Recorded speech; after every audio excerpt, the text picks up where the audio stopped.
ರಾಜ್ಯದಲ್ಲಿ ಮತ್ತೆ ಮುಂಗಾರು ಮಳೆಯ ಅಬ್ಬರ ಜೋರಾಗ್ತಾ ಇದೆ. ಇದರ ಪರಿಣಾಮ ಸಾಲು ಸಾಲು ಸಮಸ್ಯೆಗಳು ಕೂಡ ಈಗ ಸೃಷ್ಟಿ ಆಗ್ತಾ ಇರುವಂಥದ್ದು. ಕಾರವಾರದಲ್ಲಿ ಸುರಿತಾ ಇರುವಂತಹ ಮಳೆ ಇದೆಯಲ್ಲ, ಅದು ದೊಡ್ಡ ಮಟ್ಟದ ಅವಾಂತರ ಕಾರಣವಾಗಿದೆ. ಮಳೆಗೆ ಈಗ ಕೆಎಸ್ಆರ್ಟಿಸಿ ಡಿಪೋ ಏನಿದೆ ಸಂಪೂರ್ಣವಾಗಿ ಜಲಾವೃತವಾಗ್ಬಿಟ್ಟಿದೆ. 5ಕ್ಕೂ ಹೆಚ್ಚು ಬಸ್ಸುಗಳು ಮಳೆ ನೀರಿನಿಂದ ಜಲಾವೃತವಾಗಿರುವಂತಹ ವಿಚಾರ ಗೊತ್ತಾಗ್ತಿದೆ. ಹಲವು ಭಾಗಗಳಲ್ಲಿ ರಸ್ತೆ ಸಂಚಾರವನ್ನು ಕೂಡ ಕಡಿತ ಮಾಡಲಾಗಿದೆ. ಕಾರವಾರದಲ್ಲಿ ನಿರಂತರವಾಗಿ ಸುರಿದಂತಹ ಮಳೆ ಸೃಷ್ಟಿಸಿರುವಂತಹ ಅವಾಂತರ ಇದು. ನೀವು ಕೂಡ ವಿಜುವಲ್ಸ್ ಅನ್ನು ಗಮನಿಸ್ತಾ ಇದ್ದೀರಿ. ಇದು ಕೆಎಸ್ಆರ್ಟಿಸಿ ಬಸ್ನ ಡಿಪೋ. ಇದು ಇಲ್ಲಿ ಈಗ ಏಕಾಏಕಿಯಾಗಿ ಮಳೆ ನೀರು ನಿಂತಲ್ಲಿಯೇ ನಿಂತಿರುವಂಥದ್ದು. ಅದರ ಪರಿಣಾಮ ಬಸ್ಗಳು ಅಲ್ಲಲ್ಲಿಯೇ ಸ್ಟ್ರಕ್ ಆಗಬೇಕಾದಂತಹ ಪರಿಸ್ಥಿತಿ, ಪ್ರಯಾಣಿಕರಂತೂ ಬರೋದಕ್ಕೆ ಹಿಂದು ಮುಂದೆ ನೋಡಬೇಕಾದಂತಹ ಪರಿಸ್ಥಿತಿ. ಇನ್ನೂ 3 ರಿಂದ 4 ದಿನಗಳ ಕಾಲ ಇದೇ ರೀತಿ ಮಳೆ ಆಗುತ್ತಂತೆ. ಇದೇ ರೀತಿ ಅವಾಂತರಕ್ಕೆ ಕಾರವಾರ ಸಾಕ್ಷಿಯಾಗುವಂತಹ ಸಾಧ್ಯತೆ ಇದೆ. ನೋಡಿ ಬಸ್ಗಳು ಹೇಗೆ ನಿಂತಲ್ಲಿಯೇ ನಿಂತಿದ್ದಾವೆ ಅಂಥೇಳಿ. ಮತ್ತೊಂದು ಕಡೆ ಎಲ್ಲಿ ಕಣ್ಣಾಯಿಸಿದ್ರು ಕೂಡ ನಿಮಗೆ ಪ್ರಯಾಣಿಕರಂತೂ ಸಿಗೋದಕ್ಕೆ ಸಾಧ್ಯನೇ ಇಲ್ಲ.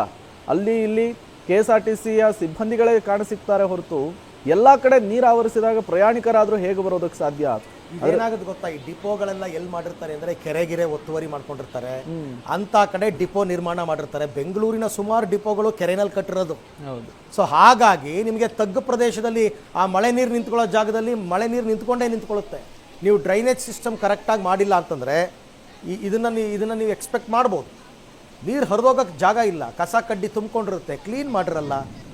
ಅಲ್ಲಿನ ಪರಿಸ್ಥಿತಿ ಹೇಗಿದೆ ಅಂತ ನನ್ನ ಕೊಲೀಗ ಮಾಹಿತಿಯನ್ನು ಕೊಡ್ತಾರೆ, ನೋಡೋಣ.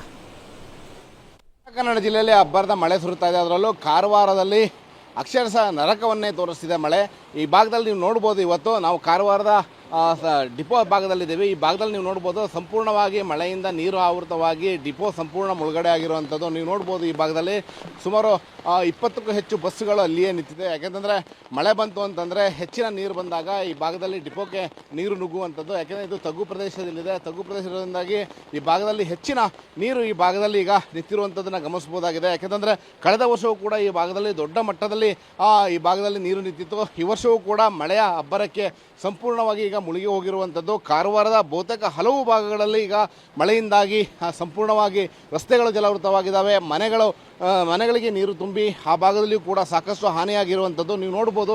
ಡಿಪೋದಲ್ಲಿರುವ ಪೆಟ್ರೋಲ್ ಬ್ಯಾಂಕ್ ಕೂಡ ಈಗ ಸಂಪೂರ್ಣವಾಗಿ ಜಲಾವೃತವಾಗಿರುವಂಥದ್ದು.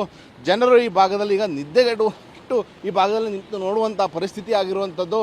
ಬೆಳಗಿನ ಜಾವ ಸುರಿದಂತಹ ಮಳೆ ಇಡೀ ಕಾರವಾರವನ್ನು ಅಕ್ಷರಶಃ ನರಕವನ್ನಾಗಿರಿಸಿರುವಂಥದ್ದು ನೀವು ನೋಡ್ಬೋದು. ಈ ಭಾಗದಲ್ಲಿ ವಾಹನಗಳು ಕೂಡ ಮುಳುಗಿ ನಿಂತಿರುವಂಥದ್ದು, ಬಸ್ಸುಗಳು ಮುಳುಗಿ ನಿಂತಿದ್ದಾವೆ.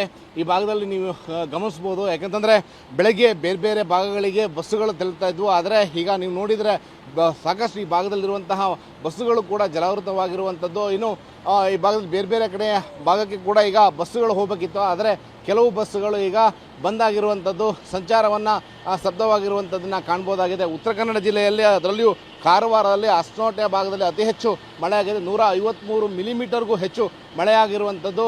ಹಲವು ಭಾಗದಲ್ಲಿ ರಸ್ತೆಗಳು ಸಂಪೂರ್ಣವಾಗಿ ಜಲಾವೃತವಾಗಿದ್ದಾವೆ. ಮುಖ್ಯವಾಗಿ ಈ ಭಾಗದಲ್ಲಿ ಕಾರವಾರ ನಗರದಲ್ಲಿ ನೀರು ನಿಲ್ಲಲಿಕ್ಕೆ ಕಾರಣ ಹೆಚ್ಚಿನ ಒಂದು ಚಿರಂಡಿ ಭಾಗದಲ್ಲಿ ಕಸಗಳು ನಿಂತು ಜಾಮ್ ಆಗಿರುವಂಥದ್ದು. ಇದರಿಂದಾಗಿ ಈ ಭಾಗದಲ್ಲಿ ಸಂಪೂರ್ಣವಾಗಿ ಜಲಾವೃತವಾಗಿದ್ದಾವೆ. ಸಾಕಷ್ಟು ಮನೆಗಳಿಗೂ ಕೂಡ ಹಾನಿಯಾಗಿರುವಂಥದ್ದು. ಕ್ಯಾಮರಾಮನ್ ಸುರೇಂದ್ರ ಜೊತೆ ನವೀನ್ ಸಾಗರ್, ಪಬ್ಲಿಕ್ ಟಿವಿ, ಕಾರವಾರ. ಕೂಡ ಕಾರವಾರದಲ್ಲಿ ಮಳೆಯಿಂದ ಆಗಿರ್ತಕ್ಕಂಥ ಅನಾಹುತ, ಕೆಎಸ್ಆರ್ಟಿಸಿ ಡಿಪೋ ಜಲಾವೃತವಾಗಿರೋದು, ಆಮೇಲೆ ಅಲ್ಲೇನೋ ಮಾರುತಿ ಗಲ್ಲಿಯ ಲ್ಯಾಂಡ್ ಮಾರ್ಕ್ ಅಲಟಿಮಾ ಕಾಂಪ್ಲೆಕ್ಸ್ಗೆ ನೀರು ನುಗ್ಗಿರೋದು, ಕಾರ್ಗಳು ಮುಳುಗಿರ್ತಕ್ಕಂಥದ್ದು, ಚರಂಡಿ ನಾಲೆಗಳಲ್ಲಿ ಕಸ ಕಟ್ಟಿ ನೀರು ತುಂಬಿರ್ತಕ್ಕಂಥದ್ದು ಎಲ್ಲವೂ ಒಂದೇ ನಗರದಲ್ಲಾಗಿದೆ. ಅಲ್ಲಿಗೆ ಅರ್ಥ ಮಾಡ್ಕೊಳ್ಳಿ ಕಾರವಾರದಲ್ಲಿ ಯಾವ ಪ್ರಮಾಣದ ಮಳೆ ಬಿದ್ದಿದೆ ಅಂತಂದ್ಬಿಟ್ಟು. ಜೊತೆಗೆ ಕರಾವಳಿ ಭಾಗದಲ್ಲಿ 3 ದಿನ ಅಲ್ಲಿ ರೆಡ್ ಅಲರ್ಟ್ ಕೂಡ ಘೋಷಣೆ ಮಾಡಿದ್ದಾರೆ. ಆಮೇಲೆ ಆ ಕರಾವಳಿ ಭಾಗದ ಅಂಗನವಾಡಿ ಪ್ರಾಥಮಿಕ ಪ್ರೌಢಶಾಲೆಗಳಿಗೆ ರಜೆಯನ್ನು ಕೂಡ ಘೋಷಣೆ ಮಾಡಿದ್ದಾರೆ ಮುನ್ನೆಚ್ಚರಿಕೆಯಾಗಿ.